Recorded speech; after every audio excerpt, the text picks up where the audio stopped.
Let's go! So happy to have everybody here. How did Liam do? Was that great or what? Oh my God, my friends. So happy to have all of you here. My name is Stephan Dyer and I am Costa Rican, or as most people call us here, Mexican. I don't know what it is, man, but if we speak Spanish in North America, people think you're Mexican, and I love it. I'm not offended. I lived in Mexico, one of the greatest countries in the world. Do we have any Mexicans here? Very nice. My 3 cousins and my mom. Very nice. I love it. Very cool. Love Mexico, man. Great parties, great people, great drinks. I'm a bit of an eternal immigrant myself. I'm a nomad. I was born and raised in Costa Rica, but my whole family is Peruvian. When I was 10, I moved to El Salvador. Then I moved to Mexico, then Montreal, then Toronto, all because of my dad's job. My dad is a drug lord. Your dad too? Very nice. That's why I recognize you, man. VIP, first row. Let's go. Nah, just joking. He's a diplomat. But if you've watched Narcos, you know that in Latin America, diplomat, drug lord, it's sometimes the same thing. Came to Canada when I was 15 for boarding school in Quebec, of all places. Lennoxville, Quebec. Moved to Quebec, and I feel like as immigrants, when we come to Canada, we try to learn the language before we come to Canada, just like to get by, you know, to be able to speak with the locals. But sometimes when you practice English or French, in my case, because I went to Quebec, it's like people don't want to hear it, you know? I remember coming the first time to Canada when I was 15 with my dad, and we walked into a restaurant, and I told my dad, hey, I got this. I've been practicing.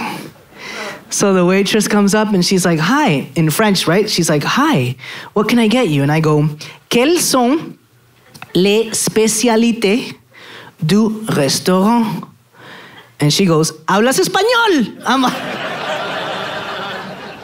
they don't want to hear it, man. We can smell each other, the Latinos. Years later, I graduated high school. I came to Toronto for university. And I was here and I realized that people here have a big identity crisis. Nobody knows where they're from. You ask immigrants where they're from, it's simple. We are from the country where we were born. Simple. What's your name, sir? Alan. Where are you from? Mexico. So you're Mexican. I was born in Costa Rica. I'm Costa Rican. I was downtown Toronto, first year university, went on a date, and I was like, hi, I'm Stephan, I'm Costa Rican. And I told the girl, where are you from? And she's like, well, on my dad's side, I am British and Italian, but on my mom's side, I'm Brazilian and Jamaican. So I guess you can say I'm from Scarborough. I'm like, what? Just say Canada. Why is it so complicated, man? Nobody can tell you where they're from. Now I have an identity crisis. It like rubs off on us, you know? Because nobody here can tell you where you're from. In fact, we did a show in Montreal the other day, and as soon as I hopped off stage, this lady, Venezuelan lady, came up to me and was like, you are not Costa Rican. I'm like, do I know you? You are not Costa Rican because you were born there, but your family is not from there. And you're not Peruvian because you never lived there. And you're not Canadian because you were not born there. I didn't know what to say, man. I was left with the biggest identity crisis of my life. I couldn't sleep for 3 days. And I got to the conclusion that she was right. I am not Costa Rican. I want to be Costa Rican, but my family's not, my blood is not Costa Rican, but I identify as Costa Rican. In other words, I am trans-Costa Rican. That's my story, and I'm sticking to it. Yeah, we can clap for trans. We can clap for the trans community. You may laugh, but in this immigrant journey, there were times where I didn't really know who I was, you know? It's hard being an immigrant. A lot of these years, I didn't know if I was enough. I didn't know if I was going to compete in these new countries. I didn't know if I should stay here or go home. It was a rough first few years, and I always thought, like, what's the end of the movie going to be like? You know, how am I going to be at the end of the movie? Will I come out victorious, or will I come out with the big L, you know? Will I lose in this new country? And I think that when we're far away from home, we become nostalgic, and the nostalgia gets to us. I think it's the winner, you know? I think it's the winner. You miss home so much that you become delusional to the point that you think your country is better than it actually is. My wife is from Venezuela, and she does this all the time. She's like, anywhere we go, she's like, Venezuela is the best. I'm like, then why are you in Canada, you know? Anywhere we go, we went to Niagara Falls the other day. I'm like, look, Niagara Falls, one of the most beautiful places in the world. She's like, the Angel Falls in Venezuela is the best. We were walking down Kensington Market the other day, and I saw a Mexican restaurant. I'm like, let's eat tacos. Tacos is one of the most delicious food in the world. She's like, arepas from Venezuela are the best. Like, why are we comparing, you know? I get really angry. I'm like, how come everything in Venezuela is the best? It can't be. Isn't Venezuela going through a crisis? She's like, the best crisis. Venezuelans, man, I tell you. They can't lose. They can't lose. But I want to get to know you a little bit. Do we have any Venezuelans in the house? Very nice. My wife's cousins. I like it. What else? Do we have any Europeans in the house? Whoa. What's your name, sir? Nelson. Nelson. And where are you from? Where I was born? Yeah, well, see, he's like, Newmarket. Yeah, well, I said Europe, and you were like, woo! I imagine you're from Europe. You're definitely not Nelson Mandela, I know, but where are you from, sir? I was born in Portugal. Born in Portugal. Very nice, very cool. Do we have any other people from Europe? My friend right here, what's your name? Andrea. Let me guess. From Italia. Yes? Where in Italy are you from? Don't say Woodbridge, because I'll kick you out of this. Are you from Italia or from Woodbridge? Italia. From Italia? Very nice. Where in Italia? Calabria. Calabria. The way he said it confirms he is from Calabria. He went like this. Do we have any people from Asia, Southeast Asia, or the Middle East? Very nice. I like how my friend was like, eh. Well, on my dad's side. What's your name, sir? Eduardo? You're not Asian. Well, you look Asian. You are Asian. Latino, Asian, Eduardo. Chinese? Peruvian Chinese. This guy, 23andMe, this guy's report is like 19 pages. Let's go, Eduardo. Eduardo, Chinese in Peru. Very nice. And now you're in Canada. Very nice. Have you lived in any other countries? A little bit in China. A little bit in China? Do you speak Mandarin? No. Okay, I'm gonna test you right now. 谢谢. Do you know what that means? Thank you. You passed the test. He's actually Chinese. Very nice. Eduardo, very nice. Okay, China and Peru. Very nice. Do we have any other people from Asia? Woo! Are you also Chinese Peruvian? Chinese Honduran. Chinese Honduran? What the fuck, man? This show's got the United Nations everywhere. I love it. Big identity crisis. Okay, Chinese Honduran. Is that your brother? Is that your missing brother? What's your mom's name? What's your mom's name? Very nice. You have the same last name? What's your last name?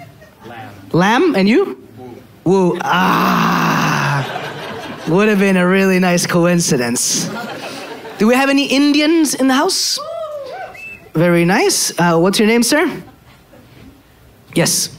Giri, very nice. Where in India from? I'm from Gujarat. Gujarat? Oh, I love Gujarat. I've never been, bro. I just wanted to connect, you know? I just wanted to connect. Very nice. I love Indians, man. I love Indians. The best English accent, you know? It sounds like you're singing all the time. And sometimes you move your head. It's the best. My favorite English accent of the foreigners is the Indian accent. Latinos, we also have accents. In fact, as all of you know, Latin Americans, we all speak Spanish, except Brazil and a couple other countries. But within the Spanish, we all have different Spanish accents. And my favorite accent is the Chilean accent. Do we have any Chileans? Oh, yeah. That's what I'm telling you. You know, it's a crazy, I know my Canadians don't know, but I'll give you an example. Costa Ricans, we say, hola, ¿cómo estás? Mexicans say, hola, ¿cómo estás? Chileans say, hola, ¿cómo estás?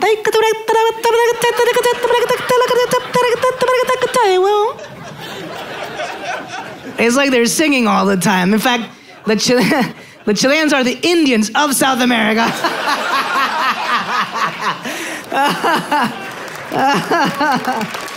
Let's go.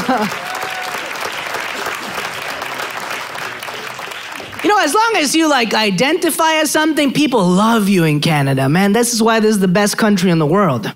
A lot of people can be different things even though they have nothing to show for it, and everybody loves you for it. A lot of Italians here in Canada, they're like, where are you from? Italia. Do you speak Italian? No. Everybody loves them, man.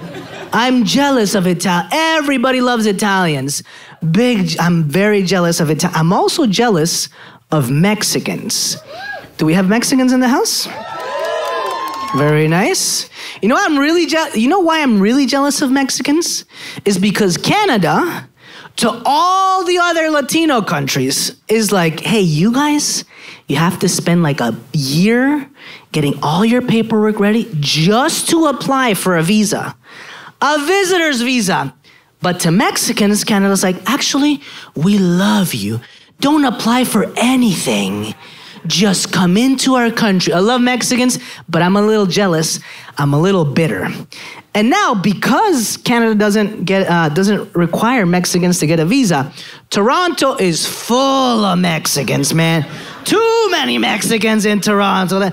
The province of Ontario has so many Mexicans. Ontario has so many Mexicans, Quebec is gonna build a wall. My friend was laughing the whole time. Now he's like, I don't like that way. No way. I don't like it anymore. Getting a job is hard in Toronto. Round of applause, people who have a job here. Very nice. Round of applause to people who don't have a job.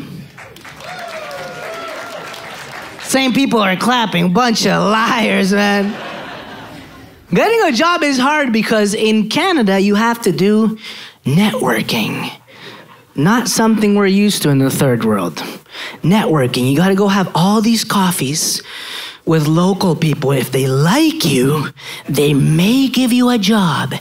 1 coffee, 2 coffees a day, 10 coffees a day. By 5 p.m., you're just like trembling. The person's like, are you on cocaine? No, just a double-double, you know? All these coffees, all the time. Back home, it's very simple. How you get jobs, influence, connections, nepotism, easy. Here you gotta do all these interviews. And I quickly realized that Canadians, they love their acronyms. Always use acronyms in interviews to see if you actually know what you're talking about. I studied finance, and in my first interview, they were like, oh, okay. Finance. Do you have an MBA? Do you have a CFA? Do you have a CA? Do you have a PMP? Do you have a PhD? And I had just landed. I was like, oh, you. Well, as aquí deja de ADD. In university, I contract an STD. At nights, I watch HBO and MTV. And in Toronto, I take that TTC.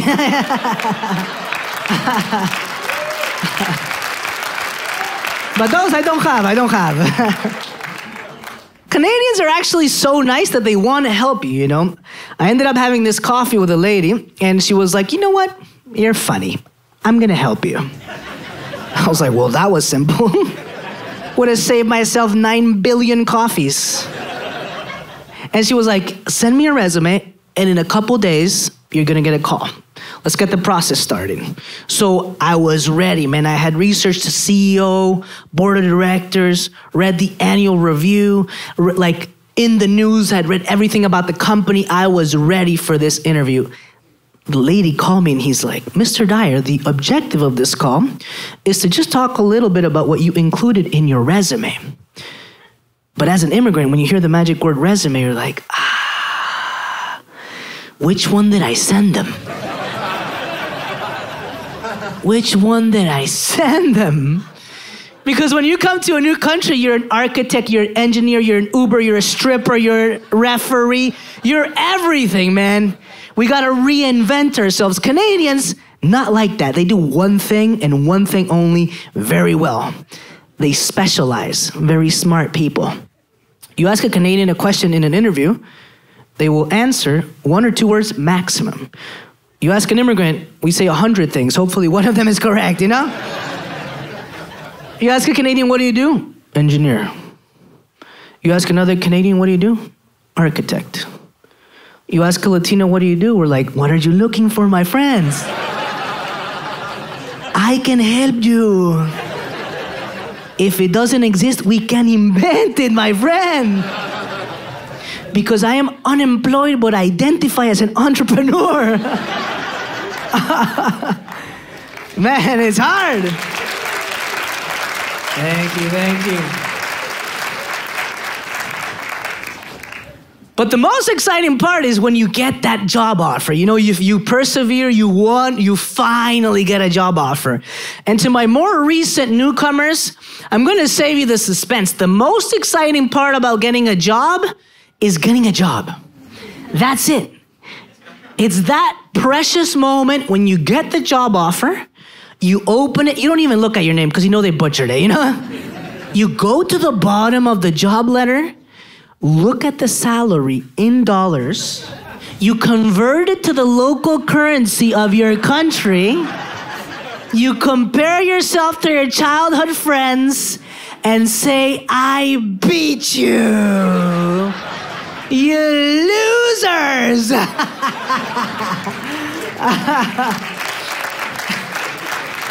In my country, I am a millionaire.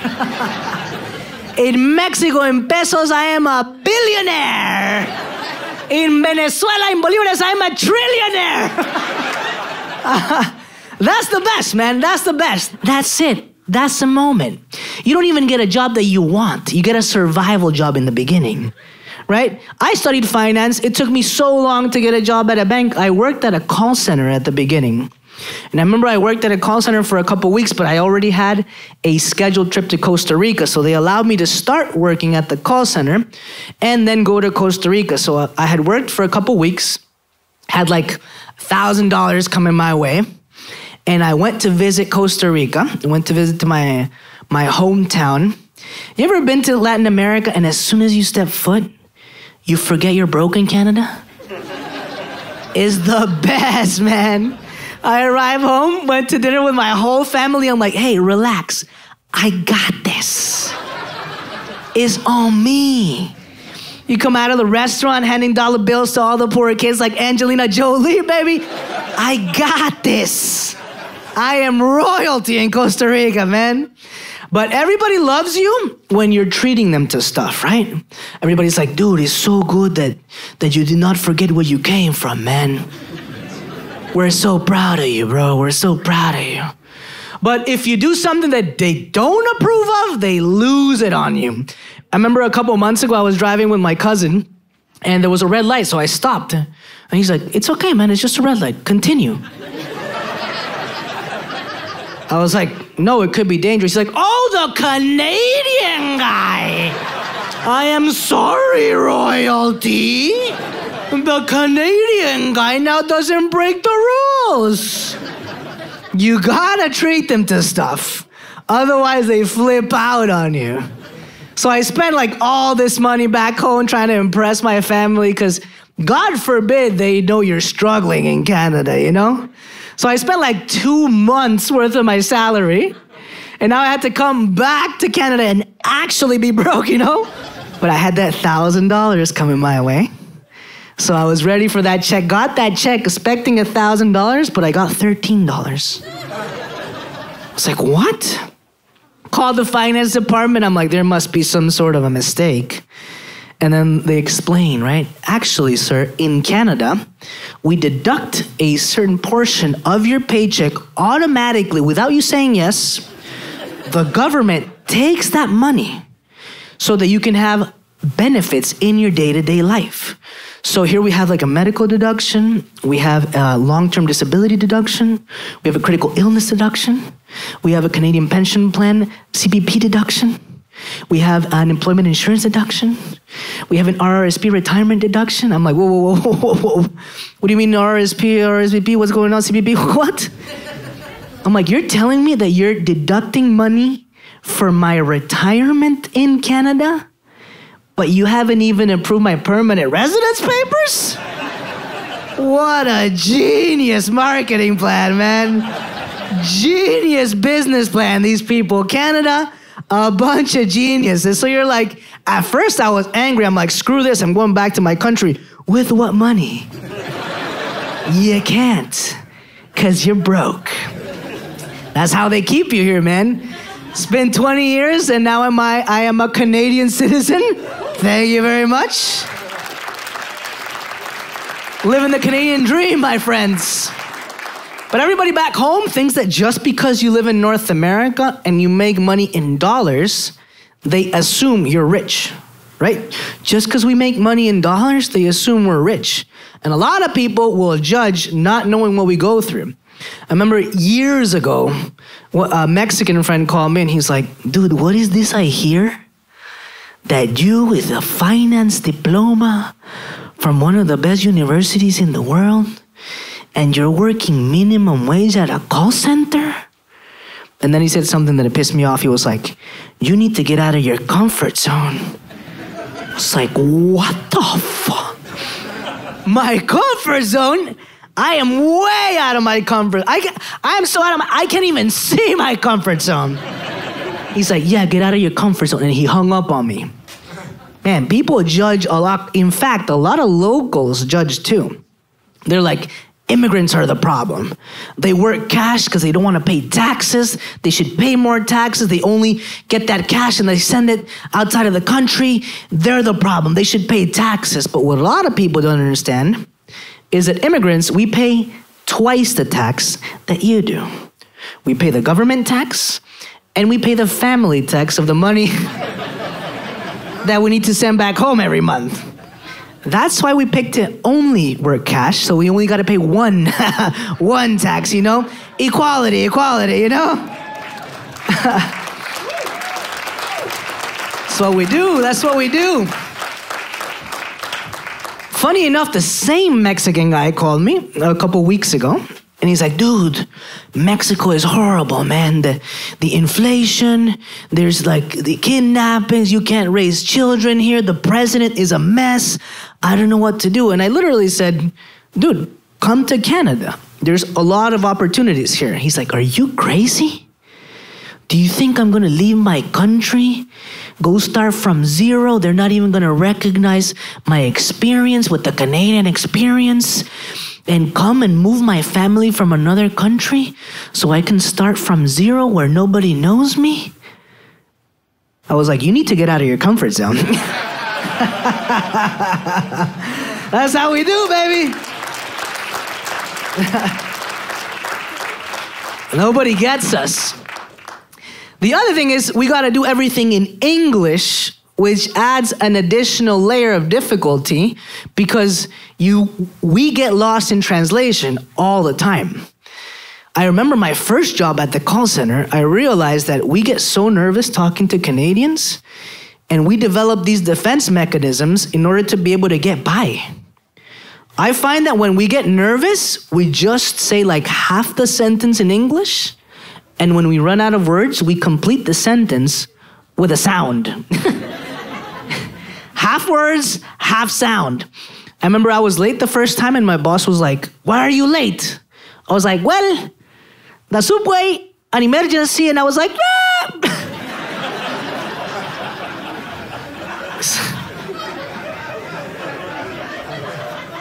It's like, are you okay? I was like, yeah.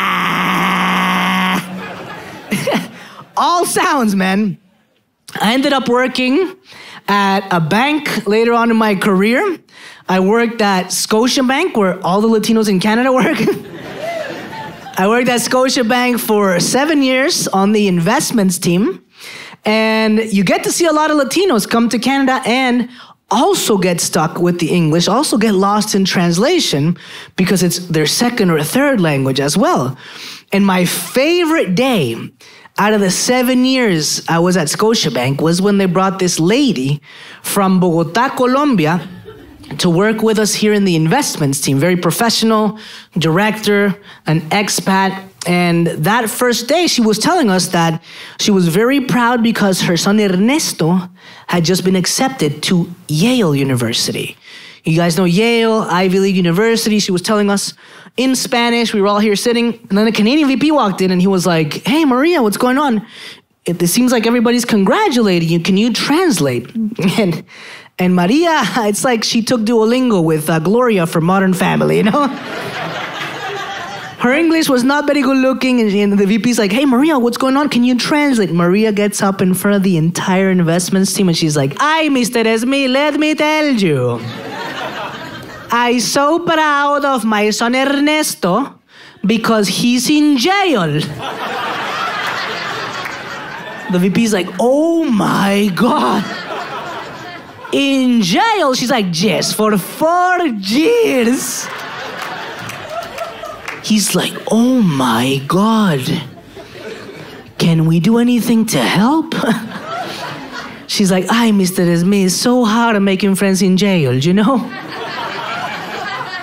After like 5 minutes of getting lost in translation, he was like, oh, you meant Yale. She's like, just jail, Mr. Esme. Same thing, don't correct me. Months later, I actually met a Peruvian guy who worked in the IT department in technology. But as my Latinos here know, IT is also how we pronounce the country Haiti in Spanish. IT is Haiti. Haiti is IT. So the guy starts working, comes to work late the first day, walks in, and the security guard is like, whoa, whoa, whoa, whoa, whoa, are you from IT? He's like, no, I'm from Peru. You know, a lot of us come to Canada because we want to. We want the challenge, we want to reinvent ourselves, we want a better future for the family. But a lot of people, they actually come because they have to. Case in point, my friends from Venezuela, my wife is from Venezuela. Round of applause to all my Venezuelans who've had a hard time over the past couple of decades. And the following story starts very sad. It's a sad story, but you can laugh. He's okay. My friend Henry is okay. You can laugh. I met Henry a few years ago, and unfortunately, he came to Canada because of a very unfortunate situation. He came to Canada because he was outside of his house in Caracas, Venezuela, and 4 guys with AK-47s kidnapped him. For 24 hours, he was kidnapped, an express kidnapping. Luckily, they did not harm him, and he was able to pay the ransom, and with that, build a case to come to Canada as a refugee. That's when I met him, and I met him in his first month in Canada. Again, we were at a party, and as you know, when you meet new people, you're like, oh, why did you come to Canada? He was telling us this story. He was getting worked up, telling us in Spanish, and then one of our Canadian friends came into the circle. He's like, hey, this sounds like a crazy story. Can you translate? Henry, little to no English. The guy's like, how do I say que me raptaron? Chamo, ¿cómo le explico que me raptaron? Raptaron. How do I say raptaron? How do I say raptaron? Que me raptaron. ¿Cómo le digo que me raptaron? How do I say raptaron? He's like, well, they raped me. Guy's like, oh my God. Who? He's like, 4 guys. 4 guys raped me in Venezuela. He's like, oh my. For how long? 24 hours, 4 guys raped me in Caracas, Venezuela. Crazy, man, crazy. 4 guys, 24 hours. Guy's like, Venezuela is crazy, bro. It's like, how did that happen? He's like, with guns, they raped me 24 hours, 4 guys with guns. He's like, bro, I don't want to know the rest of the story. Because it's too crazy. Can you just skip to the end of the story? And Henry gets up super proud and he's like, in the end, I pay them.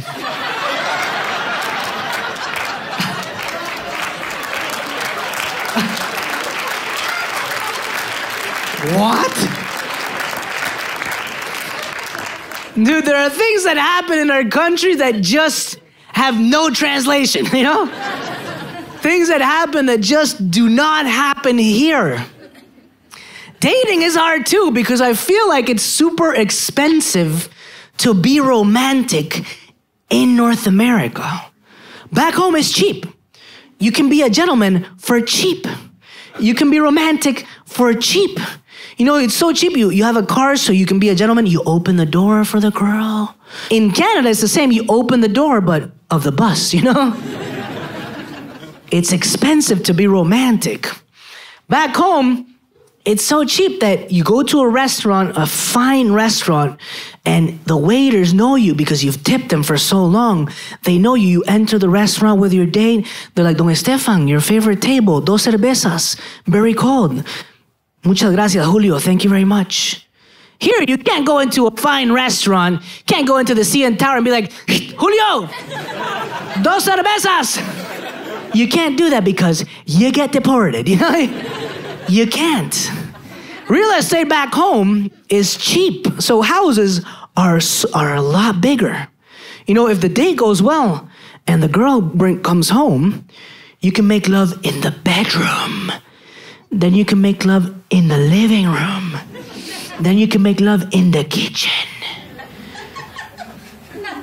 Canada's so expensive and Toronto condos are so small, you can make love in the bedroom, in the living room, in the kitchen, all in the same spot, you know?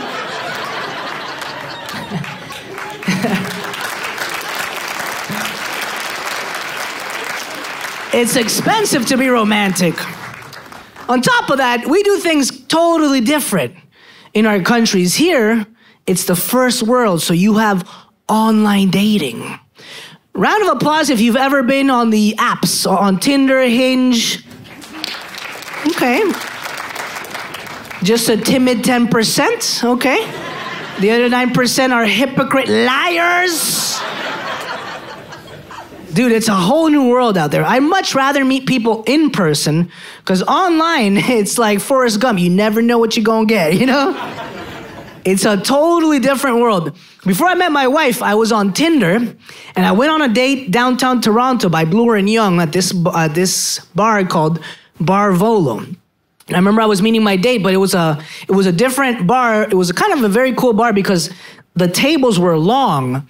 So you kind of sat with other people, and I was sitting here, my date was sitting here, I just met her, and then there was another guy sitting here and a girl sitting there, and we kind of started talking and realized that we were on simultaneous dates. They were also on a Tinder date. So we started talking, and the girls really loved each other. They're like, I love your hair. She's like, I love your smile. She's like, I love your eyes. And at one point they looked at me, I was like, I love your Jordans, bro. I didn't know what to say. They kept complimenting each other. And then at one point, my date says, I'm gonna go to the bathroom. And she goes, I'll come with. They go to the bathroom, 5 minutes go by, they haven't come back. This guy's starting to worry a little. 10 minutes go by, they haven't come back. This guy's really worried now because it was their third date. 15 minutes go by, now I'm worried. I'm from Latin America, I'm like, they got kidnapped or something, you know? I go downstairs to the bathroom, open the women's bathroom, they're making out hard, like lipstick all over the place, hair all over the place. They look at the both of us, and she goes, we're going home together. We don't like you guys. And they left. This guy started crying, and I can't see another guy cry. You know, I had to fuck him, you know? I had to fuck him. Cannot let another guy. But we're in Toronto, you know, let's wave that rainbow flag, the best city in the world, baby. Let's go. My preference is actually meeting people in person, you know, at parties. And I quickly realized that Latino parties are so much better than Canadian parties. Canadian parties are boring, man. Hopefully none of my Canadian people here get offended, but Latino parties are so much better, man.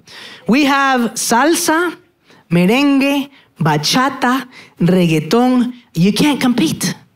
We dance, we have a good time, everybody has sex, a big orgy. It's great. Here, everybody just listens to Drake and Drake. And at the end, they put another Drake song. I love Drake, but not to dance, you know? But I was at my first Canadian party. Everybody was Canadian except me. And I was just like depressed in the corner, didn't know what to do. But Canadians are so nice that they'll play you like the one song they think is gonna get you going. They think it's like your national anthem. And that song is Daddy Yankee Gasolina. I don't know what it is, man, but they play it and then they look at you like you're a Pokemon or something, like, do a trick, you know? I didn't even want to dance, but then it was like, súmale vamos pa' que mi gata prenda los motores, que se prepare que lo que viene pa' que le den. Ella le gusta la gasolina. I could not control my body. I was like, hey, hey, hey, hey. The Canadians were looking at me like Cirque du Soleil, bro. They were like, oh my God. They did a circle around me. They were like, hey, hey. I was like, I am definitely getting my papers tonight, man. These people love me. And suddenly I see a girl in the corner. White, blonde, green eyes. I'm like, I have to do something. So I go up to her, I'm like, hey, hey, hey, hey. She's like, oh my God, are you dancing salsa? In my head, I'm like, I am dancing nothing, but I said, of course, yes, mamacita. Because Canadians, they love anything that is exotic, you know? They love salsa dancing. So I'm like, excuse me. What is your name? And she was like, Katie, and you? And I'm like, I can't say Stephan Dyer. That's too gringo, you know? For my newcomers here, if you want to impress a Canadian girl, change your name to something that sounds exotic, something they can't pronounce. She's like, what's your name? And I'm like, Esteban. She's like, oh. Garcia, oh. Pacheco Perez Martinez Hernandez. She's like, oh my God. Dude, the gasolina had not even ended. We were making out. I could smell the Canadian passport through her, man. I visualized myself in my citizenship ceremony. I pledge allegiance to Katie and the Queen. Dude, it was incredible. We were making out the whole party, and it was 2 a.m. last call, and then suddenly she goes, you want to get out of here? Uy, papa. I'm like, this is going to the next level. And in Latin America, when you know you're going to go have sex, we don't go have sex at home because we live with our parents. Right? We go have sex at motels. I know this is very weird for all my white people here, but it's a thing in Latin America. You don't go have sex at home because you live with your mom, you live with your parents. We live with our parents until we die, right? So you can't come home with the girls, so we go have sex at motels. It's a big thing, it's a big industry. Invest if you want, big industry. But I didn't know this wasn't a thing in Canada, so I go up to the girl and I'm like, hey, you know any motels around here? She's like, are you homeless? I'm like, no, but I thought you wanted to. Things got dark very fast. Suddenly she was like, you know what? I don't even know you. Do you even have a job? Did you even go to university? I was like, of course, yes, I went to jail.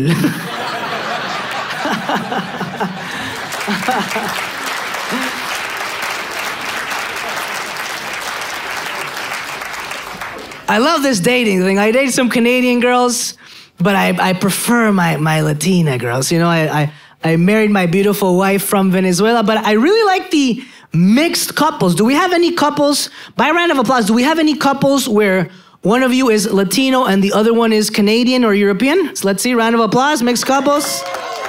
Very nice. Oh, this couple should be on the cover of Rolling Stones, bro. Very nice. What's your name, sir? Paul? Paul from where? Toronto. Toronto, very nice. Well, on my dad's side. And your wife, your girlfriend? Fiance. Fiance, round of applause, very nice. Ariana? Toronto. Toronto, okay, very nice. Pink and white, very nice. This guy's a fashion. Can you guys get up and turn around? Everybody wants to see you. Please get up. Please get, I want you to see this. They should be on the cover of Rolling Stones right now.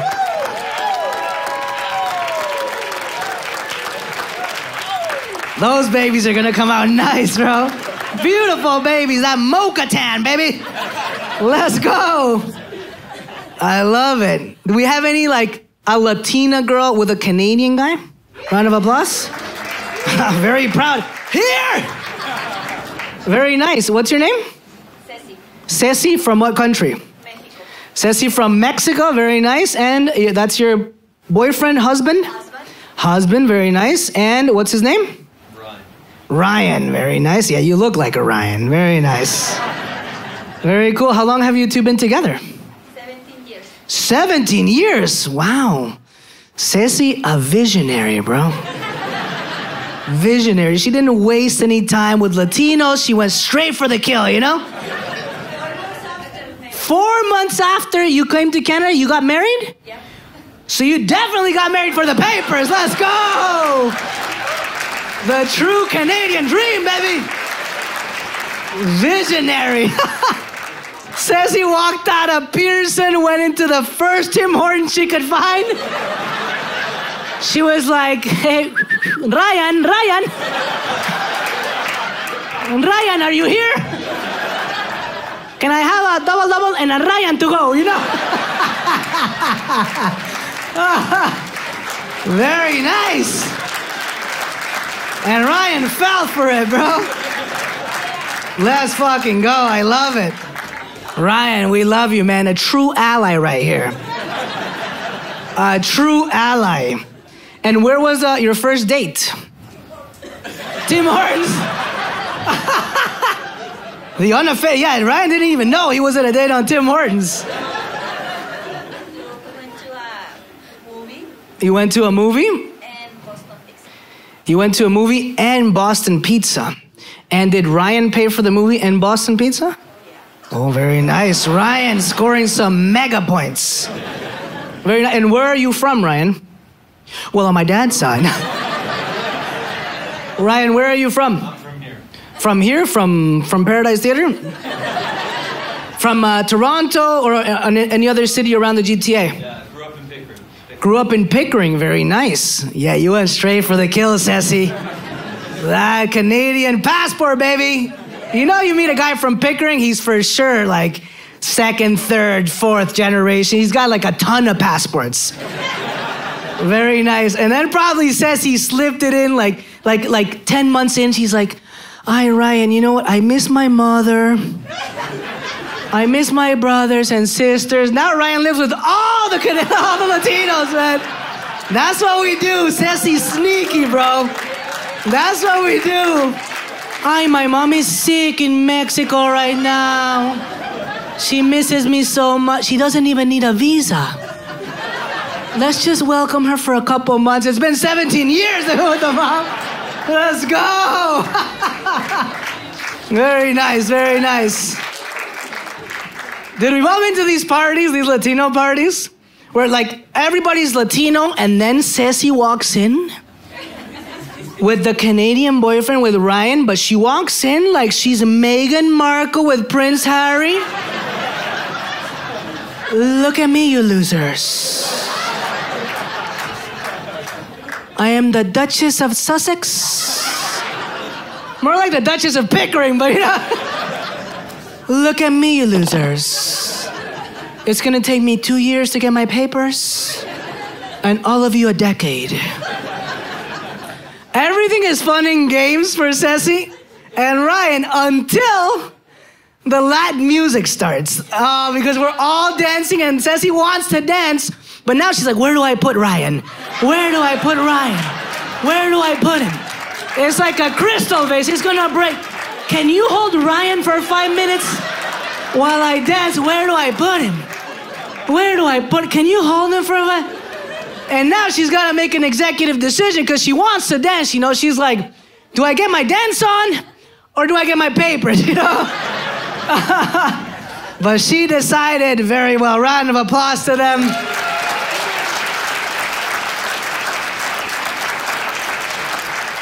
Do we have any kids? 2 kids, very nice. And what are their ages? 15. Oh, straight for the kill. Very nice to meet you. Bra, 1 kid. 15 and 12. Very nice. Very cool. And do they speak Spanish and English? Very nice. Yeah, I really like that because we don't want them to forget the Spanish, you know? French. And the French. Oh, yeah. Trilingual. Dude, we have to dance at these parties, you know? We have to we can't help it. Ceci can't help it. Because we have something in our blood, in our DNA, where we can, it could be any event. It could be a wedding, it could be a baptism, it could even be a funeral. Everybody's crying in the corner, just like silent, and then we hear suavemente. Ay! We have to dance, man. Elvis Crespo. Jesus Christ, amen. We have to dance. That's how I met my wife from Venezuela, dancing, man, at these Latin parties. Round of applause for my wife.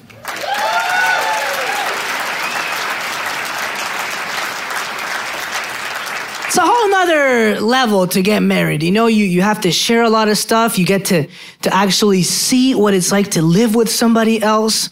And I discovered that women have a sixth sense. The feminine sixth sense exists, my friends. Guys, please clap if you think the feminine sixth sense does not exist. Just Ryan, you're sleeping on the couch tonight, buddy. You're getting deported to Mexico. Look, I didn't think the feminine sixth sense existed until I got married with my wife and I moved in with her because I realized that when women fall asleep, the sixth sense wakes up. She knows everything I'm doing, even if she's not with me at the time. Women are omnipresent, omnipotent. They can see everything when they're asleep. The sixth sense wakes up. My wife does not like it when I go into bed with my laptop because she says that the light of the laptop wakes her up. But I'm like, how does it wake you up if it doesn't sound? She's like, well, I can perceive it. She's like, I don't like it when you go into bed with the light of the laptop because the light of the laptop wakes me up. You ever notice that Venezuelans can't say laptop? 2 consonants in the middle of the word and their brain explodes. They can't say the laptop. The laptop, double T in the middle. I don't like it when you go into the bed with the laptop because the light of the laptop wakes me up. But I don't care, so I go in bed, 11:30 at night. My wife is sleeping, facing that way. I go in bed with the laptop, and as soon as I'm opening the laptop, as I'm opening, she's like, I'm like, how does she know? I'm like, don't go in bed with the laptop because the light of the laptop wakes me up. She kicks me out of the bedroom. Now I'm in the kitchen, and I always forget that my responsibility is to put the dishes in the dishwasher, or as she calls it, the dishwasher, because she can't say dishwasher. 3 consonants, poof, explodes. The brain explodes. I have to put the dishes, so it's like 11:30 and I remember, so I'm like trying to be quiet. I put the plates in the dishwasher, the cups, the Tupperware. Don't put the Tupperware in the dishwasher because it melts. I run to the bedroom, open the door, she's like, how does she know? They can see everything, man. Everything.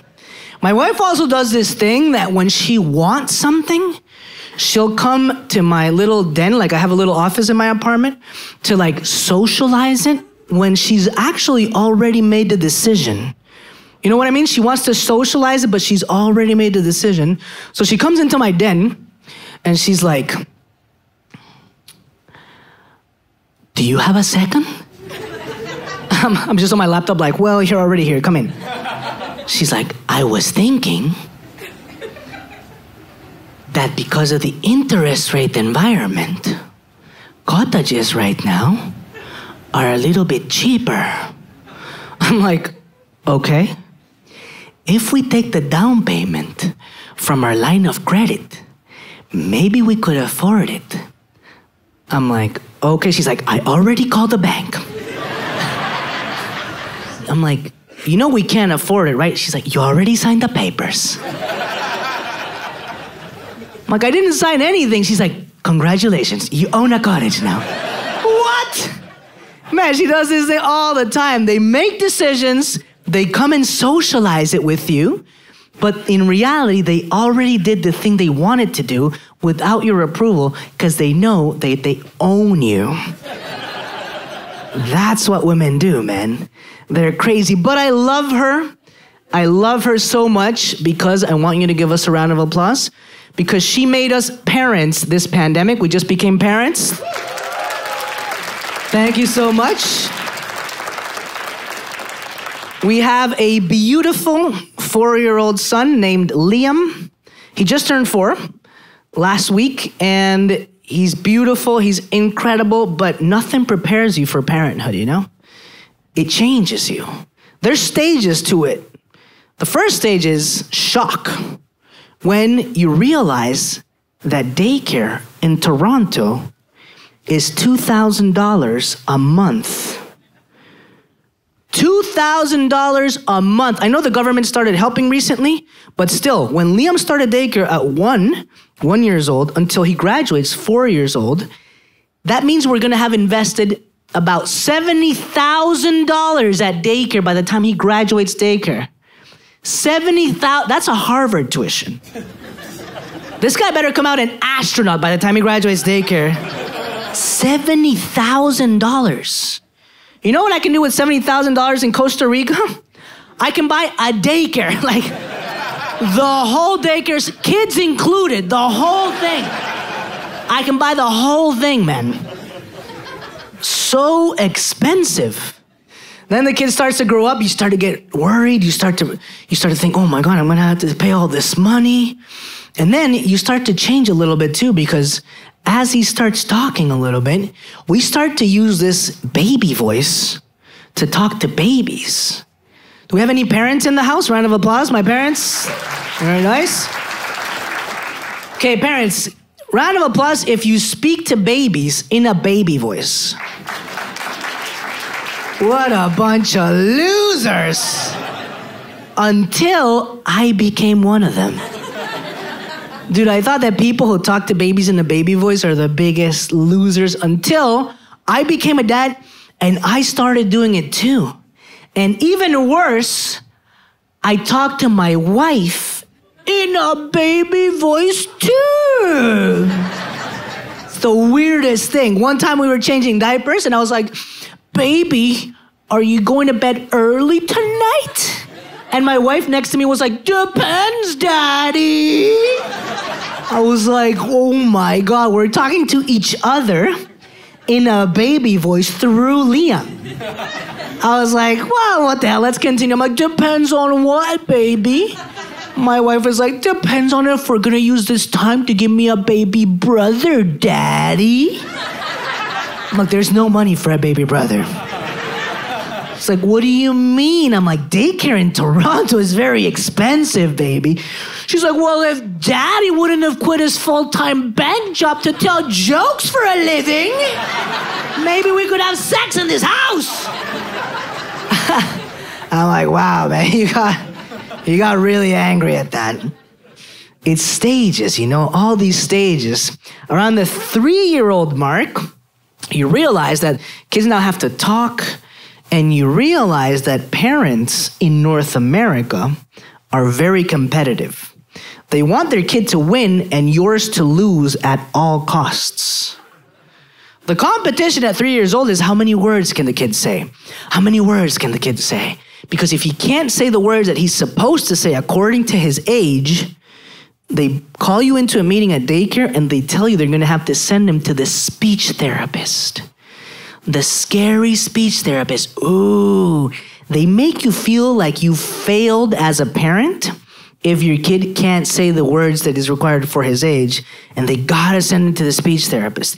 But our situation is complicated because we speak Spanish with Liam at home, but Liam speaks English at daycare.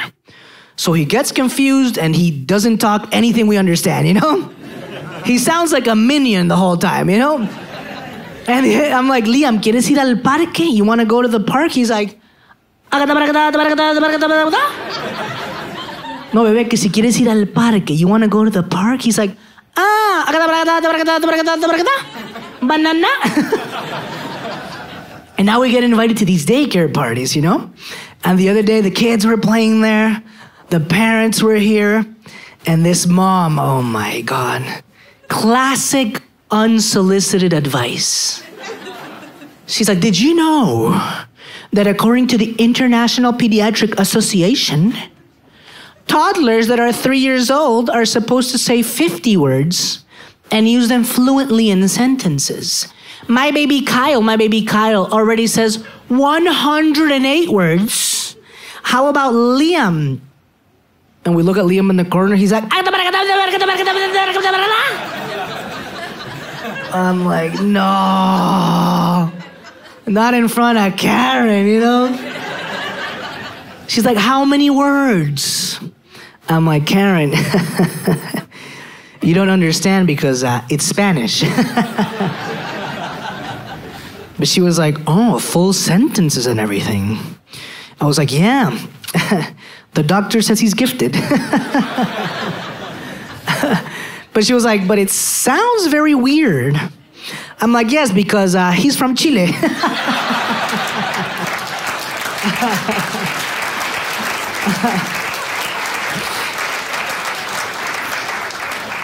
Let's be honest, Latinos, we all have different accents, but Chile should be on Duolingo, you know? And then the 4-year-old stage, oh my God. Right now, he's all about the dinos, the dinosaur stage, and he gets very aggressive, the dinosaur stage. And he has these 2 dinosaurs. All he plays with is these 2 dinosaurs. He has 3 trillion toys, but he only plays with 2 dinosaurs. The Argentinosaurus and the Pachycephalosaurus, which he calls Argentino and Pachy. Nothing wrong with that until we hopped on an Uber the other day. And he gets pretty aggressive. He's like, no, I Argentino, you Pachy. I Argentino, you Pachy. The Uber driver turned around and I was like, I'm so sorry, sir. He's talking about the dino. He's like, don't worry, I'm Mexican.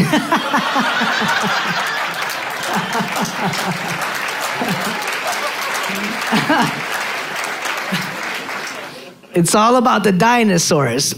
But as parents in the first world, coming from the third world, we always get worried that he's gonna be spoiled, you know? So I'm always like, Liam, you gotta play with all the toys, baby. Not just 2 toys, all the toys. Like, all the toys? All the toys. Because otherwise, I'm gonna have to give them to other kids who are more in need if you don't play with all the toys. All the toys? All the toys. And now, we discovered that bedrooms in Toronto, you can't lock them. You ever notice? You can lock bathrooms, but you can't lock bedrooms. nobody tells you this, but as parents, now you can't ever have sex in peace because you're so scared that you're gonna get caught by your own kids having sex. You can never, ever have sex in peace because you're so scared the kids are gonna come in, you know? And now, my wife does not wanna have sex at night because Liam sleeps in his bed, but he just comes to our bedroom in the middle of the night. We don't know when. Could be 2 a.m., could be 10 p.m., could be 11 p.m., could be midnight.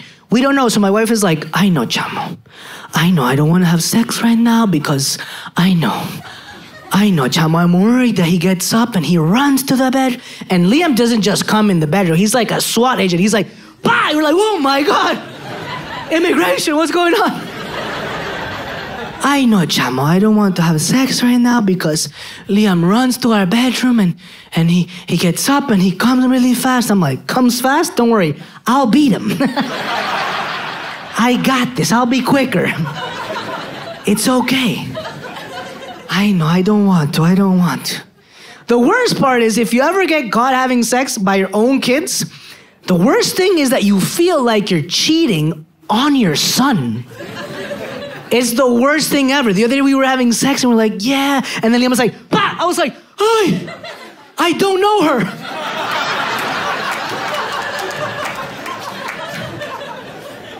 It's the worst, man.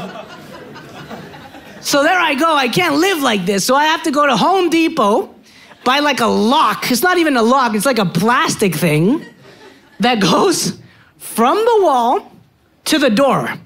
So like the door doesn't open. It only opens for like 4 centimeters. It doesn't fully open, just like 4 or 5 centimeters. So you can kind of see through, but you can't go in. And Liam didn't know I had this trick up my sleeve.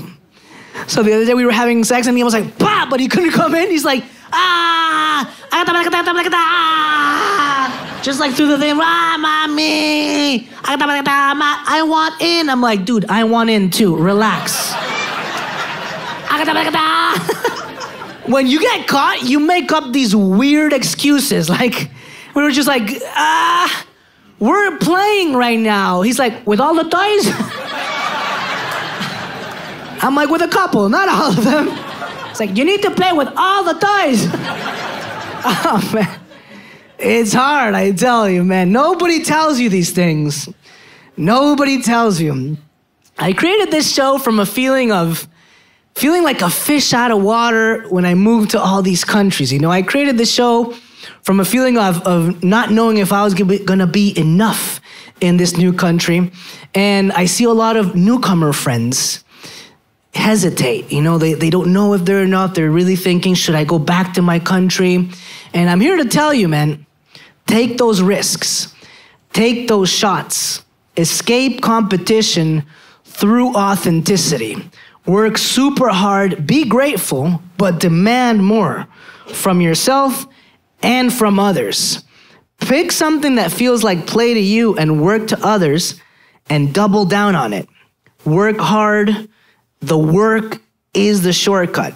I'm gonna skip to the end of the movie. I'm gonna spoil it for all of you. But I want you to keep taking those risks, keep taking those shots, because at the end of the movie, you're gonna look back and realize you were good enough this whole time. Thank you so much, everybody. I'm Stephan Dyer. Thank you so much for being here. Let's go. Thank you so much for being here. I love all of you. This was TransCitizen. Love you, baby. Let's go.